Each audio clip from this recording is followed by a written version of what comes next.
Hello everyone. Income tax department ITRU को process करने के बाद फिर से भेज रहा है डिमांड के नोटिसेस। ये डिमांड कैलकुलेट कैसे हो रही है ये तो हमने पता लगा लिया, बट ये डिमांड निकाल क्यों रहा है डिपार्टमेंट, इस चीज का पता अभी तक नहीं चला। मैंने सारे सेक्शंस दोबारा से रीड कर लिए, एक्ट को दोबारा चेक कर लिया, बट अभी तक नहीं पता लगा कि किस सेक्शन के अंदर इस तरीके के नोटिसेस रेज किए जा रहे हैं। तो चलिए आपके साथ एक छोटा सा नोटिस डिस्कस करती हूँ जिससे आपको भी पता लगे कि डिपार्टमेंट ऐसा कर रहा है और क्यों कर रहा है। अगर आपको भी पता हो तो कमेंट सेक्शन में डाल के जरूर बताइएगा। मैं हूं सीए चेतना, एक छोटा सा नोटिस आपके साथ डिस्कस करूंगी इस वीडियो में। मैंने स्क्रीन पर एक नोटिस को खोल के रखा है, यह है डिमांड का नोटिस फॉर द एवाई 2023-24। अगर इस केस का छोटा सा बैकग्राउंड बताऊं आपको, बेसिकली इस एसएससी ने अपनी फाइनेंशियल ईयर 2022-23 की इनकम टैक्स के रिटर्न को फाइल नहीं किया था। रिटर्न फाइल करने का टाइमिंग जा चुका था, ओरिजिनल रिटर्न और बिलेटेड रिटर्न दोनों ही फाइल नहीं हो सकती थी। जब इस एसएससी ने अप्रोच किया हमें तो हमने इसको बोला कि आप आईटीआरयू के अंदर अपने रिटर्न को फाइल कर सकते हैं और कोई तरीका नहीं है कि आपकी रिटर्न फाइल की जा सके। आईटीआरयू में जब इसकी रिटर्न को फाइल किया गया, रिटर्न हमने फाइल करी 16 अगस्त 2024 को। रिटर्न थी ये एवाई 2023-24 की, जो कि फाइल हो जानी चाहिए थी 31 जुलाई 2023 तक। रिटर्न फाइल की गई 16 अगस्त 2024 को। रिटर्न प्रोसेस कल ही की है डिपार्टमेंट ने 10 अक्टूबर 2025 में। रिटर्न प्रोसेस होने के बाद पता लगा कि डिपार्टमेंट ने 11,830 रुपीस की डिमांड रेज करी है। जब इस डिमांड नोटिस को फुली एनालाइज किया मैंने तो पता लगा कि डिपार्टमेंट ने सेक्शन 234B का इंटरेस्ट चार्ज किया है, जिसकी वजह से इस रिटर्न में डिमांड जनरेट हुई है। बट इस सेक्शन के जो इंटरेस्ट बनता था वो तो हम भी ऑलरेडी पे ऑफ करा चुके थे। अगर मैं सेक्शन 234B का बैकग्राउंड आपको बताऊं तो इस सेक्शन के अंदर आपको इंटरेस्ट पे करना होता है अगर आपने अपनी एडवांस टैक्स की लायबिलिटी को टाइमली पे ऑफ नहीं किया था। तो एडवांस टैक्स की लायबिलिटी जो भी आपकी बनती थी, जो भी आपकी टैक्स लायबिलिटी बनती थी पूरे साल की, वो आपको सेम ईयर में 90% पे ऑफ करानी होती है। अगर आपने 90% से कम पे कराई है तो आपको 234B के अंदर 1% पर मंथ के अकॉर्डिंग इंटरेस्ट पे करना होता है। अगर मैं आपको इसको एक एग्जांपल के साथ समझाऊं तो लेट्स सपोज मिस्टर ए है, उसकी पूरे साल की जो टैक्स लायबिलिटी तो 1 लाख रुपीस थी। हम ईयर सेम मान के चलते हैं कि फाइनेंशियल ईयर 2022-23 की हम यहाँ पे बात कर रहे हैं।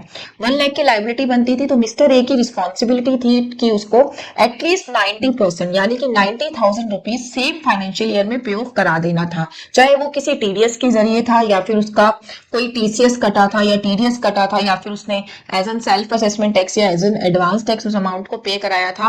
पेमेंट का मोड कुछ भी हो सकता है, बस डिपार्टमेंट के पास 90% जो अमाउंट की टैक्स लायबिलिटी का अमाउंट है वो पहुंच जाना चाहिए था।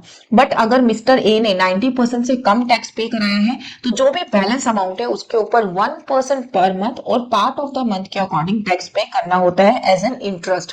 और ये इंटरेस्ट आपका स्टार्ट हो जाता है जिस फाइनेंशियल ईयर का आपका इनकम थी उस फाइनेंशियल ईयर के एंड होते ही नेक्स्ट मंथ से टिल का मंथ जब आप उसकी पूरी पेमेंट कराएंगे तब तक, या फिर जब आप अपने रिटर्न को अपलोड कर रहे हैं पूरी पेमेंट करा के तब तक। मेन जो क्राइटेरिया है वो इसका पेमेंट से रिलेटेड होता है कि जब आपने पेमेंट करा दी तब तक का आपका ये मीटर चालू रहेगा, तब तक का आपको टैक्स पे करना है, उसके बाद आपको ये इंटरेस्ट पे नहीं करना। तो अगर मैं मिस्टर ए की सिचुएशन देखूं, लेट्स सपोज ये ऑर्डर आपका मिस्टर ए का ही है, तो मिस्टर ए की रिटर्न फाइल कराई थी हमने 16 अगस्त 2024 को और रिटर्न थी इनकी 22-23 की, यानी कि इनका जो मीटर है वो 1 अप्रैल 23 से स्टार्ट हो गया था।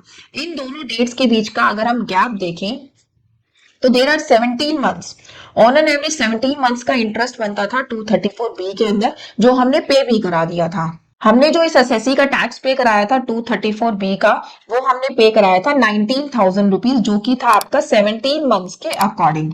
बट यहाँ पर ऑर्डर में जो नोटिस में डिपार्टमेंट ने मेंशन किया कि आपको टैक्स लायबिलिटी जो बनती थी इंटरेस्ट की वो बनती थी 36,000 रुपीज, आपने सिर्फ 19,000 पे कराया है। ये जो 36,000 रुपीज डिपार्टमेंट ने कैलकुलेट किए हैं, ये डिपार्टमेंट ने कैलकुलेट किए हैं 31 मंथ्स के इंटरेस्ट के अकॉर्डिंग, विच वॉज शॉकिंग। अगर आप 31 मंथ्स को कैलकुलेट करेंगे 1 अप्रैल 2023 से, तो ये जो डेट बनती है ये है कि डिपार्टमेंट ने कल तक की डेट का इंटरेस्ट इस एसएससी के ऊपर चार्ज किया जब वो इस रिटर्न को प्रोसेस कर रहे थे तब। जबकि एक्ट में कहीं पर भी ये बात नहीं लिखी गई है कि आपको डेट ऑफ प्रोसेसिंग तक का इंटरेस्ट चार्ज करना है, और डेट ऑफ प्रोसेसिंग तक का इंटरेस्ट बनता भी नहीं है, क्योंकि जिस एसएससी की टैक्स लायबिलिटी थी उसने वो सारी टैक्स लायबिलिटी पे कर दी, अपनी रिटर्न को भी अपलोड कर दिया। अब डिपार्टमेंट कह रहा है कि आप हमें जब आपने टैक्स लायबिलिटी पे ऑफ कर दी है तब तक का इंटरेस्ट मत दो, आप तो हमें आज तक का, जब हम आपकी जो रिटर्न है वो प्रोसेस कर रहे हैं तब तक का इंटरेस्ट दो। तो ये जो है गलत है, ये कहीं पर भी एक्ट में नहीं लिखा, किसी सेक्शन में नहीं लिखा कि आपको डेट ऑफ प्रोसेसिंग तक का टैक्स पे करना होगा, क्योंकि मेरी लायबिलिटी सारी पे ऑफ हो चुकी है।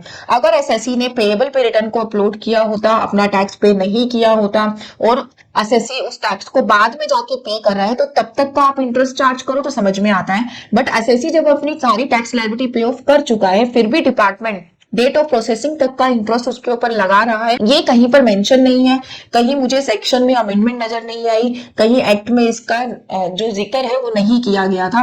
और ऐसा एक ही नोटिस नहीं है, अभी तक हमें 3-4 डिमांड के नोटिस रिसीव हो चुके हैं जिसमें डिपार्टमेंट ने इस तरीके के इंटरेस्ट के अमाउंट को एक्स्ट्रा मेंशन करके भेजा है कि आपकी एक्स्ट्रा टैक्स लायबिलिटी है, आप पे ऑफ करें।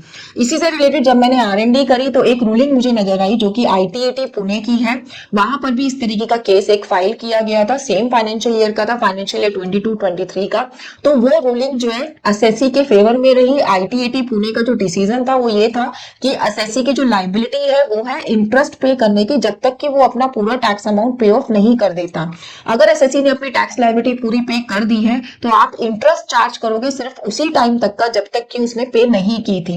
पे ऑफ करने के बाद अगर आप उस रिटर्न को लेट प्रोसेस कर रहे हो तब तक के बीच का इंटरेस्ट एसएससी से अगर आप डिमांड करो तो ये गलत है, इसके लिए एसएससी लायबल नहीं है। ऑल्दो इनकम टैक्स एक्ट में भी आपने इस चीज के बारे में नहीं मेंशन किया है। तो ये डिमांड डिपार्टमेंट ने क्यों रेज करी ये हमें नहीं पता, बट इतना पता है कि जिस हिसाब से आजकल ITR-U फाइल की जा रही है, लगातार ITR-U हम फाइल कर रहे हैं ATGGC की डिडक्शंस को सरेंडर करने के लिए, तो फ्यूचर में जब ये ITR-U प्रोसेस होंगी तो इन ITR-Us के ऊपर भी बहुत सारी टैक्स लायबिलिटी दोबारा से क्रिएट होने वाली है। आपका क्या कहना है इस तरीके के नोटिस के बारे में, कमेंट सेक्शन में डाल के जरूर बताइएगा। और अगर आपको पता है कि ये किस सेक्शन के अंदर नोटिस रेज किए जा रहे हैं तो उस सेक्शन के बारे में भी मुझे जरूर बताइएगा। इसी तरीके की इंफॉर्मेटिव वीडियोस के लिए टैक्स स्मूथ को लाइक एंड सब्सक्राइब करना ना भूलिएगा। Thank you so much.